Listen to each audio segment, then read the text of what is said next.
So you don't like your job and you want to start freelancing to get out of it. This is what you do. First of all, I'm Andy, and I have a master's in data science, and I have half a decade of experience.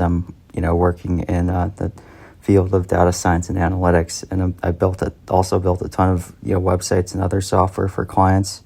And this is how I do it. So first of all, you've probably heard of sites like Fiverr or Upwork. And I'm going to say, please don't do that. Again, don't do that. And I remember when I was getting started in like 2018, this is what everyone told me to do, but I don't recommend it. And this is why I don't recommend going this route. It's the most popular route. And that means that because it's the most popular, it's going to be hyper competitive. Everyone's doing it, including beginners. And that means you're competing against literally millions of noobs who are, just happy to get the work, and they might even do the work for free. So if you're cool just working for peanuts or working for free and competing against all those noobs, on the platforms, and, be my guest. Also, a lot of companies or, the people hiring you, they also don't know what they're doing, and they're going to look for the cheapest deals because they can't afford full-time employees, or because they're just getting started and they don't know where to look. You're going to be put in a lot of situations where you either get taken advantage of, or there's a lot of back and forth, and you have to constantly go back and forth, because you have to make updates because they're like, well, I want this, I want that. They keep changing their plans and contracts and stuff like that. And this, wastes a ton of time. It really messes up your mental health. And trust me, if you have problem clients, you'll feel the stress. It's not worth the effort at all. Also, with those freelance sites, you're going to be spending the bulk of your time applying to those projects and submitting proposals, rather than just doing the job you intended and actually making money. You also have to spend a ton of credits to apply online, and once you run out, you have to buy more, or you have to wait like a month. So again, what I'm trying to get at is it's really frustrating to do, to start off with these freelance websites. It's like the path that everyone goes on. It's like how climbing Mount Everest. The hardest part about getting to Mount Everest isn't the climb. It's because it's so many people, they're so crowded, that you have to do a ton of waiting, and it gets a lot. So what do you do instead of this? That's why I don't recommend the conventional advice, but what do you do instead of that?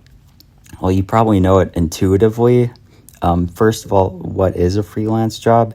It's really just a project-based job, with a specific timeline, a contract job.